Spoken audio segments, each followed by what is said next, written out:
ഇവിടെ സന്നിഹിതരായിട്ടുള്ള നമ്മുടെ ചടമല ഗ്രാമപഞ്ചായത്തിലെ ബഹുമാന്യരായ മെമ്പർമാർ, ഈ ഗ്രന്ഥശാലയുടെ പ്രവർത്തകർ, ഇവിടെ എത്തിച്ചേർന്നിട്ടുള്ള രക്ഷിതാക്കൾ, പ്രിയമുള്ള കുട്ടികൾ, നമ്മളിവിടെ ബഹുമാന്യനായ പ്രസിഡന്റ് നമ്മളിവിടെ സൂചിപ്പിച്ചതുപോലെ കേരളത്തിലെ എല്ലാ ഗ്രന്ഥശാലകളിലും ജൂൺ 19 മുഴുവൻ കുട്ടികളും ഒന്നു ചേർന്ന് എല്ലാ വിദ്യാലയങ്ങളിലും എല്ലാ ഗ്രന്ഥശാലകളിലും കുട്ടികൾ എല്ലാവരും കൂട്ടം കൂടിയിരുന്ന് അവിടെ അലമാരയിലുള്ള പുസ്തകങ്ങൾ എടുത്ത് വായിക്കുകയാണ്. അക്ഷരങ്ങളിലൂടെ അവർ ഇങ്ങനെ സഞ്ചരിക്കുകയാണ്.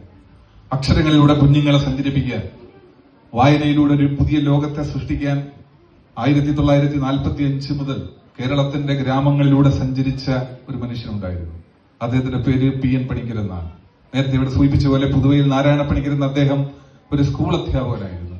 സ്കൂൾ അധ്യാപകൻ എന്ന നിലയ്ക്ക് വിദ്യാലയത്തിൽ പോയി പണം സമ്പാദിച്ച് സ്വന്തം വീട്ടിൽ കഴിഞ്ഞ് വളരെ നല്ല ഒരു ജീവിതം നയിക്കാൻ കഴിയുമായിരുന്ന PN പണിക്കർ, പക്ഷേ അവനവന് വേണ്ടിയല്ല, മറ്റുള്ളവർക്ക് വേണ്ടി കൂടി ജീവിതം ജീവിക്കണമെന്ന ബോധ്യത്തിന്റെ അടിസ്ഥാനത്തിൽ കേരളത്തിന്റെ എല്ലാ ഗ്രാമങ്ങളിലും നടന്നു ചെന്ന് അവിടെ